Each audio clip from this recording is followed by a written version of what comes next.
Welcome to Suman TV. మనం ఇప్పుడు రుద్రంగి మండలం దేగవత్తు తాండా అనే గ్రామంలో ఉన్నాము. స్థానిక సంస్థ సర్వేలో భాగంగా మనం ఇక్కడికి రావడం జరిగింది. ఇక్కడున్న పరిస్థితులు ఏంటి అనేది ఇక్కడున్న సర్పంచ్‌ని అడిగి వారి మాటల్లోనే తెలుసుకుందాం. ఇప్పుడు మనం దేగవత్తు తాండా సర్పంచ్ గారి వద్ద ఉన్నాము. వారు ఊరికి ముందే ఎలా చేశారు, ఇప్పుడు ఎలా చేశారు అనేది వారి మాటల్లోనే తెలుసుకుందాం. హలో మేడం, నమస్తే. నమస్తే అండి. మీ పేరు మేడం? సరిత, దేగావత్ సరిత, తిరుపతి. రుద్రంగి మండలంలోని దేగావత్ తండ గ్రామ సర్పంచ్గా నన్ను 2018లో ఏకగ్రీవంగా మా దేగావత్ తండ గ్రామ ప్రజలందరూ ఏకగ్రీవంగా ఎన్నుకోవడం జరిగింది. వారి విశ్వాసాన్ని వమ్ము చేయకుండా మేము వారి అభివృద్ధి పరంగా మేము ముందుకెళ్తున్నాము. అన్ని విషయాలలో కూడా మేము అన్ని పనుల్లో కూడా మేము అన్ని అభివృద్ధి పరంగా ముందున్నాము. మండలంలోనే కాకుండా జిల్లా పరంగా మేము అవార్డు తీసుకోవడం జరిగింది. అభివృద్ధి గ్రామంగా దేగావత్ తండ గ్రామ ప్రజలు అభివృద్ధి పనులకు మాకు సహకరించినందుకు వారికి మేము టీవీ పరంగా వారికి మేము ప్రత్యేక ధన్యవాదాలు తెలియజేసుకుంటున్నాము. దేగావత్ తండ గ్రామాన్ని ఇంత అభివృద్ధి పరంగా ముందుకు తీసుకొచ్చి సహకరించిన మా ఆయనకు కూడా ధన్యవాదాలు తెలియజేసుకుంటూ వారిని కూడా మాట్లాడవలసిందిగా కోరుచున్నాం. హలో సార్, మీ పేరు? తిరుపతి. తిరుపతిగా చెప్పండి సార్. మీ ఊరికి మీరు ఏమేమి పనులు చేశారు? అయితే మేడం, అది రాజన్న సిరిసిల్ల జిల్లా రుద్రంగి మండలంలోని దేగావత్ తాండా గ్రామం. మరి గతంలో ఒకటే గ్రామం మానల గ్రామం ఉండే, కానీ తెలంగాణ రాష్ట్రం ఏర్పడిన తర్వాత గౌరవ ముఖ్యమంత్రి వర్యులు కేసీఆర్ గారి సహకారంతో మరి తండాలను గ్రామ పంచాయతీలు చేయడం అనేది నిజంగా వారికి ధన్యవాదాలు. ఎందుకంటే ఒకటే ఉమ్మడి గ్రామం ఉన్నప్పుడు మరి పాలన పరంగా మాకు కొంచెం 5-6 కిలోమీటర్ దూరం వెళ్లాల్సి వస్తుండే. కానీ గ్రామ పంచాయతీ అయిన తర్వాత మరి ఇలా మా గిరిజనుల తండాలలో మేమే పాలించే విధంగా మరి కేసీఆర్ గారు చేయడం నిజంగా మాకు అదృష్టంగా భావిస్తున్నాం. ఈ గ్రామ పంచాయతీ మాకు అవ్వడం ద్వారా మేము సర్పంచ్ అయిన తర్వాత మరి మా 2019 ఎలక్షన్లలో మరి మా గ్రామ ప్రజలు ఏకగ్రీవంగా సర్పంచ్కి ఎన్నుకోవడం జరిగింది. వారికి ధన్యవాదాలు. వారు ఎన్నుకున్న తర్వాత ఈ 5 సంవత్సరాల్లో మరి మా గ్రామం ఒకప్పుడు మరి అభివృద్ధికి నోచుకోలేని గ్రామం, కానీ ఈ 2019 తర్వాత మరి ఇలా డెవలప్మెంట్ విషయంగా చూసుకుంటే దాదాపు ఈ 5 సంవత్సరాల పీరియడ్లోనే దాదాపు 2 కోట్ల రూపాయల పైసల నిధులతో మరి ఈ గ్రామాన్ని అభివృద్ధి చేసుకోవడం జరిగింది. అందులో భాగంగా గడప గడపకు సీసీ రోడ్లు అయితేనేమి, అదే విధంగా ఇలా గ్రామ పంచాయతీ బిల్డింగ్ మీరు చూసిరు ఇంతకుముందు. దాదాపు మన రాష్ట్రంలోనే గిరిజన తండాలలో ఇలాంటి ఏ గ్రామ పంచాయతీ లేదు. దీన్ని మరి మా స్థానిక ఎమ్మెల్యే ప్రశాంత్ రెడ్డి గారి సహకారంతో మరి దీన్ని నిర్మించుకోవడం జరిగింది. అదేవిధంగా ఇలా శ్మశాన వాటికలు కానీ, కంపోస్ట్ సెట్లు కానీ, అలాగే స్కూల్ కానీ మన ఊరు మన బడి కింద, అదేవిధంగా అనేక రకాలుగా ఇలా ప్రజలకు ఏమైతే అవసరాలు ఉన్నాయో మరి అవన్నీ దాదాపు తీర్చడం జరిగింది. దాదాపు 99% పనులైతే ఇక్కడ అయిపోయినాయి. అదేవిధంగా గ్రామానికి ఇంటర్నల్ సీసీ రోడే కాకుండా మరి గ్రామం చుట్టూరా కూడా సీసీ రోడ్, రింగ్ రోడ్ వేయించడం జరిగింది. ఇక్కడ ఈ అన్ని పనులకు మరి స్థానిక గ్రామ ప్రజలు ప్రతి విషయంలో మాకు సహకారం చేశారు. ఇలా మేము సర్పంచ్ కాకన్నా ముందు ఒక 10 ఫీట్ల రోడ్డు ఉంటుండే, కానీ దాన్ని 32 ఫీట్లతో ఇలా రోడ్డు వెడల్పు కానీ ఇలా అన్ని రకాలలో మా గ్రామ ప్రజలు సహకరించారు. కాబట్టి ఈ గ్రామం ఇంత అభివృద్ధి చెందిందని మేము భావిస్తున్నాం. Okay sir. ఇక్కడ ఒక తాండా ఉంది కదా, హాస్పిటల్ తాండా. అందులో స్టాఫ్ ఇంకా లేరు, ఓన్లీ సిస్టర్స్ మాత్రమే ఉన్నారు కదా. దాని గురించి మీరేమంటారు? స్టాఫ్ ఎందుకు లేరు? అయితే మా ఇప్పుడు స్థానిక శాసనసభ్యులు మరి చాలాసార్లు చెప్పడం జరిగింది. ఒకప్పుడు ఇది మారుమూల, అంటే కరీంనగర్, నిజామాబాద్ జిల్లాకు మారుమూల ప్రాంతం. ఎక్కడైనా హాస్పిటల్ వెళ్ళాలంటే దాదాపు 30-40 కిలోమీటర్ దూరం వెళ్లాల్సి వస్తుండే. అది తన చూసిండు కాబట్టి ఇక్కడ ఒక హాస్పిటల్ ఉంటే బాగుంటుందని ఆలోచించి 2018లో శాంక్షన్ ఇవ్వడం జరిగింది. అది కూడా 30 పడకల ఆసుపత్రి, దాదాపు 3 కోట్ల రూపాయలతో దాన్ని శాంక్షన్ ఇవ్వడం జరిగింది. అయితే మొన్ననే తన చేతుల మీదుగా ఇనాగ్రేషన్ కూడా చేసుకోవడం జరిగింది. ఇప్పుడు మండల అధికారి ప్లస్ ఇక్కడ ఏఎన్ఎంలు వాళ్ళు స్టాఫ్ ఉన్నారు. అక్కడ ఆక్సిజన్ ప్లాంట్ వచ్చేసింది, ఆపరేషన్ థియేటర్లు వచ్చేసినాయి, అన్ని వస్తువులు అయితే సమకూరి ఉన్నాయి. కాకపోతే ఇప్పుడు డిపార్ట్మెంట్లో కొంచెం ఉద్యోగాల కొరత వల్లనో సంథింగ్ ఏదో ప్రాబ్లం వల్ల ఇంకా దాన్ని అలాట్మెంట్ చేయలేరు డాక్టర్లను. ఒకవేళ అది అయితే మాత్రం నిజంగా మేము అదృష్టం. ఎందుకంటే ఇప్పుడు మేము ఎక్కడో సిరిసిల్లను లేకుంటే వేమనాడనో ఇక్కడ వెళ్లకుండా మా గ్రామంలోనే ఏదైనా అయినా కూడా ఇక్కడనే చేసుకోవడానికి అవకాశం ఉంటుంది. యూత్ కోసం మీరు ఏం చేయాలన్నట్టుగా అనుకుంటున్నారు? ఇప్పుడు వస్తున్నారు కదా యూత్, మీకు బాగా సపోర్ట్ ఉందన్నట్టుగా విన్నాను నేను. యూత్ కి మీరేం చేద్దాం అన్నట్టుగా అనుకుంటున్నారు? అయితే యూత్ అనేది రాజకీయాలు వస్తే మరి మార్పు ఎలాగుంటుందో నిజంగా దానికి నేను ఒక నిదర్శనంగా నేను భావిస్తా. ఎందుకంటే 2019లో నా వయసు 28 సంవత్సరాలు. మరి మా గ్రామ ప్రజలు కూడా నన్ను ఎన్నుకొని మరి సర్పంచ్ చేయడం వల్ల ఇలా నేను యునానిమస్ చేయడం వల్ల ఇలా నేను అభివృద్ధి చేసి మరి అందరికీ ఆదర్శంగా ఉండాలన్న ఉద్దేశంతోనే నేను పనులు చేయడం జరిగింది. అందులో భాగంగా ఇప్పుడు ఉన్న 9 గ్రామ పంచాయతీలో 2, 3 గ్రామ పంచాయతీలో యువత ఉన్నారు. మరి యువత ఉన్న కాడ డెవలప్‌మెంట్ అనేది కొంచెం మంచిగా జరిగింది. అదే విధంగా కొంచెం ఇగ పాత జనరేషన్ వాళ్ళు ఉన్న కాడ కొంచెం డెవలప్‌మెంట్ తక్కువ జరిగింది. అంటే యువత రాజకీయాలకొస్తే 100% ఎందుకంటే ఉల్లాసంగా ఉంటారు. ఏదైనా చేయడానికి ఉత్సాహంగా ఉండి కొంచెం ముందుకెళ్ళి మరి గ్రామాన్ని డెవలప్ చేద్దామనే ఉద్దేశంతోనే ఉంటారు. అలాగే చదువుకొని ఎడ్యుకేషన్ పరంగా ఉంటారు కాబట్టి ఏ అధికారి దగ్గరకైనా పోయి మాట్లాడడానికి అవకాశం ఉంటది. కాబట్టి యువత రాజకీయాలొస్తే 100% దేనిలోనైనా మార్పు తీసుకోవడానికి బాగుంటాయని అనేది మరిమడ్ల రోడ్ అనేది బాలేదు కదా, చాలా యాక్సిడెంట్లు జరుగుతున్నాయి అక్కడ. దాని గురించి మీరేం చేద్దాం అన్నట్టుగా అనుకుంటారు? అయితే మా మానల చిరకాల కోరిక. అది దాదాపు 60, 70 సంవత్సరాల నుంచి చిరకాల కోరిక మానల మరిమాడ రోడ్ అని. ఉమ్, అయితే మాకు రిలేటివ్స్ మా తాత వాళ్ళు గాని, లేకుంటే మా అమ్మమ్మ వాళ్ళు గాని, అదే విధంగా మా అత్తగారి ఊరు గాని ఇలా మానల గ్రామానికి 90% మా చుట్టాలు మొత్తం ఈ ప్రాంతం వాళ్ళే ఉంటారు. మరిమడ్ల అవతల ఎల్లారెడ్డిపేట మండలం గాని, వీర్నపల్లి గాని, కోనరావుపేట మండలం గాని. అయితే 90% చుట్టాలు అటే కాబట్టి అటు వెళ్ళాలంటే ఆ దారి కొంచెం బాగుండేది. ఫారెస్ట్‌లో ఉంటది. అయితే అది 50, 60 సంవత్సరాల నుంచి కోరిక ఉండే. కానీ దాదాపు 50, 60 సంవత్సరాల్లో కూడా ప్రతి ఎలక్షన్‌లో ఆ రోడ్డు పైననే రాజకీయం నడిసింది. వేరే ఏ డెవలప్‌మెంట్ కావాలని అడగలే. ఉమ్. ప్రతి ఎలక్షన్‌లో మాకు మరిమల్ రోడ్ అయితే బాగుంటదని అడిగితే కూడా అప్పుడు ఆ రాజకీయ నాయకులు కూడా సరే ఆ రోడ్ చేద్దామని ఓట్లు వేసుకొని వెళ్ళిపోయారు. కానీ ఏ రాజకీయ నాయకుడు మరి చేయలేని రోడ్ అది. అయితే 2019 ఎలక్షన్‌లో మరి ఇదే స్థానిక ఎమ్మెల్యే వేముల ప్రశాంత్ రెడ్డి గారు ఆ రోడ్డుని చేపిచ్చే మీ మానలో అడుగు పెడతా అని మాట ఇవ్వడం జరిగింది. అదే విధంగా ఆ రోడ్డును ఇయాల మరి ఆ పర్మిషన్ ఫారెస్ట్ క్లియరెన్స్ తీసుకొని ఇలా దాదాపు 20 కోట్ల రూపాయలు శాంక్షన్ ఇచ్చి ఇలా పనులు జరుగుతున్నాయి మేడం అవి. బస్సు కూడా ఇప్పుడు 2, 3 రోజుల్లో బస్సు కూడా ప్రారంభిస్తామని చెప్పిర్రు. పనులు నడుస్తున్నాయి. అది నిజంగా మాకు ఎంతో ఉపయోగకరమైన రోడ్డు. అది కోరిక ఉండే. ఆ కోరిక నెరవేర్చినందుకు నిజంగా మా ఎమ్మెల్యే గారికి ధన్యవాదాలు తెలియజేస్తున్నాను. ఇక్కడ ఇంకేమైనా సమస్యలు, ఊరికి ఇంకేమైనా సమస్యలు ఉన్నాయా? అయితే మా విలేజ్‌లో దాదాపు రోడ్ల పరంగా దాదాపు అన్నీ అయినాయి. నా కోరిక ఏముందనంటే మా దెగవతండ గ్రామంలో 3 హాబిటేషన్ ఉన్నట్టు. అంటే ఒకప్పుడు 3 తండాలుగా ఉండే. మంగళ తండ, దెగావ తండ ప్లస్ కున్సో తండ అని ఉండే. దాన్ని ఆనుకొని నా కోరిక ఏముందంటే ఈ 3 హాబిటేషన్‌లు ఒక డబుల్ రోడ్ చేస్తే బాగుంటదని నా కోరిక ఉంది.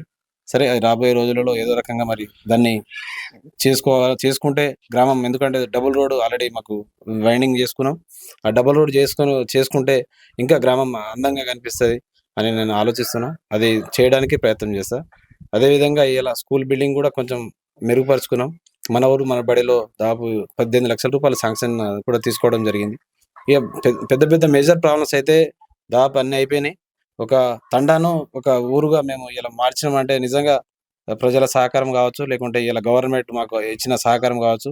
నిజంగా మీకు అందరికి తెలుసు తండాలు అంటే ఒకప్పుడు ఎట్లుండేనో అభివృద్ధికి నోచుకొని తండాలు ఉంటుండే. కానీ ఇలా ఒక గ్రామంగా ఏర్పడి ఇలా గ్రామంలో అయితే విలేజ్‌లలో ఎట్లా ఉంటదో ఇలా తండాలు కూడా ఆ రకంగా అభివృద్ధిలో ముందుకొచ్చినాయి.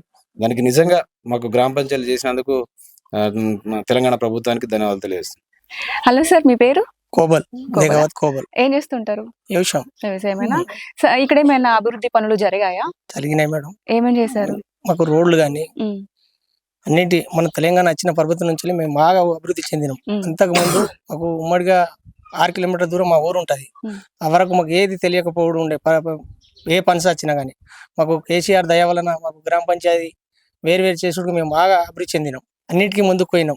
ఏ పథకంకైనా మా తండా మంచి పేరుగా మా సర్పంచ్ గారు మంచిగా పనిచేసుడుకు ఇప్పటికైతే అందరూ ఆయన ఏ సొంత పని ఇడిస పెట్టుకుని తండకు మంచి అభివృద్ధి చేసిండు. ఇప్పుడు నాకు చదువు లేదు కానీ చెప్పిందే వింటాను, చూస్తాను. అంతే. ఏం చేస్తారు ఇక్కడ మీరు? వ్యవసాయం చేస్తాను. వ్యవసాయమేనా? నాకు ఎప్పుడు వ్యవసాయం ఉన్నాయి. ఎన్ని ఎకరాలు ఉంది? నాకు ఒక 10 ఎకరాల దాకా ఉంటుంది మేడం. 10 ఎకరాల 10 దాకా ఎకరాల దాకా ఉంటుంది. వ్యవసాయం చేస్తా. ఉమ్. ఇక పనులు అయితే మంచి పనులు అయినాయి. ఏ కానీ పనికి హాస్పిటల్ అయితే అంత బానే ఉందా? అవును. ఇంకా తండల 30 పడకల హాస్పిటల్ కట్టిరు. ఉమ్, ఇప్పుడు గురుకుల పాఠశాల అని చెప్పేసి గైలుగుట్టకు అది కూడా కట్టిరు. ఉమ్. అది కూడా పని మంచి అభివృద్ధి అయింది. మా ప్రశాంత్ రెడ్డి దేవాలన్న మా మానాల మంచి ముందుకు పోయింది, అభివృద్ధి చెందింది. Thanks madam. చెప్పండి సార్, మీ పేరు? నా పేరు తిరుపతి. ఏం చేస్తుంటారు? వ్యవసాయం చేసుకుంటా. నాకు ఆటో ఉంది, ఆటో నడుపుకుంటా. ఆటో నడుపుకుంటారా? సరే చెప్పండి, ఇక్కడ అభివృద్ధి పనులు ఎలా జరుగుతున్నాయి? ఈ ఊరు సర్పంచ్ ఏమేం పనులు చేశాడు? ఇప్పుడు అభివృద్ధి విషయంలో వస్తే మేడం ఇక చెప్పడానికి టైం చాలదు. అయితే గత 5 సంవత్సరాల కింద చూస్తే ఈ గ్రామంలో అంతకుముందు తండ అనేది. ఇప్పుడు రోడ్ల విషయం చూస్తే మాకు ఇక్కడ రోడ్ వేయటానికి ఇక జాగాలు లేవు. ఆల్రెడీ కంప్లీట్‌గా అయిపోయింది. రోడ్ల విషయం చూస్తే మరిబండ్ల రోడ్ కూడా పనులు నడుస్తూనే ఉన్నాయి. ఇంకా టీఆర్ఎస్ ప్రజాప్రతినిధులు ఇక మంచిగా చూసుకుంటున్నారు. పనులు కూడా నడుస్తూనే ఉన్నాయి. అట్లనే ఇక గ్రామ పంచాయతీ అంటే మేము దాదాపు 3-4 కిలోమీటర్లు పోయి చూసుకునేది. ఇప్పుడు మా ఇంటి దగ్గరనే గ్రామ పంచాయతీ, మా సర్పంచ్‌ల మా పాలన ఇక చాలా మంచిగానే ఉంది. ఏమేం పనులు చేశాడు? ఇప్పుడు రోడ్లు మాకు ముఖ్యంగా రోడ్డు, ఇంటింటికి నల్లలు, పోతే ఇక మాకు దగ్గరనే గ్రామ పంచాయతీ, స్కూళ్ళు, మన గుడి, ఇక రిపేరింగ్లు అన్నీ ఇక బయట మేము దాదాపు ఎంత కరీంనగర్ వెంబడక చూసే పనులు మేము తండాలలో చూస్తున్నాం. టీఆర్ఎస్ ప్రభుత్వం వచ్చినప్పుడు ఉంది. ఇక మాకు 100% పనులు మొత్తం పూర్తి అయిపోయినాయి. మళ్ళీ సార్ ఎలక్షన్ లో పోటీ చేస్తే మీరు ఆయనకి ఏమైనా సపోర్ట్ మళ్ళీ ఇస్తారా? ఆయన తప్పకుండా గెలిపించుకుంటారా? 100% అందరం ఆయనకు సపోర్ట్ చేయడానికి ఉన్నాం. ఎందుకంటే అటువంటి యువకులు మనకు కావాలి, ఎందుకంటే పనిచేసే వాళ్ళు. ఎందుకంటే ఈ అభివృద్ధి ప్రజాసేవ చేయాలని ఆయనకు దాదాపు దుబాయ్లో ఉండే అతను, ఆయనకు 2-3 లక్షలు జీతం ఉండే. కానీ మేము అందరం ఐక్యంగా ఆయనకు ఫోన్ చేసి రప్పించుకున్నాం. ఇక్కడ ఖచ్చితంగా ఇట్లా ఈ విధంగా పనిచేసేవాడు కావాలని ఆయనకు రప్పించుకున్నాం. ఏకగ్రీవంగా ఎన్నుకున్నాం. రాబోయే రోజుల్లో మళ్ళీ నిలబడితే ఖచ్చితంగా అందరం కలిసి కట్టుగా ఆయనకి మళ్ళీ సర్పంచ్గా నిలబెట్టుకుంటాం. Okay sir, thank you. ఇప్పుడు నిర్ణయిస్తుంటాం, ఎందుకంటే మా కులాలతోటి కూర్చొని మాట్లాడతాం. ఒకవేళ పోటీ పడ్డా కూడా ఖచ్చితంగా తప్పకుండా ఆయనకే మేము మద్దతు ఇస్తాం. Okay sir, thank you. Hello sir, మీ పేరు? బాణోత ఆనంద్. ఏం చేస్తుంటారు? నేను వ్యవసాయం ఈ ఊరేనా మీది? ఈ ఊరే వీడీసీ చైర్మన్ నేను. ఇక్కడ ఏమేమి పనులు చేశారు మీ ఊరు సర్పంచ్ గారు? మా సర్పంచ్ గారు చాలా పని చేశారు మేడం. మా గల్లీకి సిసి రోడ్డు, వాటర్ సౌకర్యం అన్ని చేశారు మేడం. ఇక్కడ ఇంకేమేమి చేశారు? ఇంకేమేమి కావాలనుకుంటున్నారు? మాకు ఇంకా కావాలంటే ఇక్కడ మాకు శివాలయాల గుడి కడుతున్నాం. ఇక్కడ నుంచి ఆడదాకా రోడ్ కూడా వేపిస్తున్నాడు.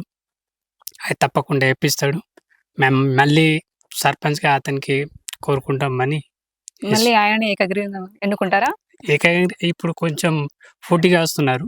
పోటీగా వచ్చినా కానీ ఇక ఆయనకే సపోర్ట్ ఇచ్చి గెలిపించుకుంటాం. Okay sir, thank you.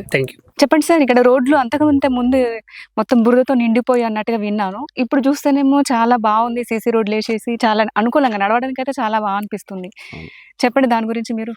అయితే 2019 కంటే ముందు, నేను సర్పంచ్ కాకన్నా ముందు ఇదంతా బురద రోడ్ ఉంటుండే. ఒక వచ్చే కంటే ముందు 1 ఇంచు సీసీ రోడ్ కూడా మా గ్రామం లేకుండే.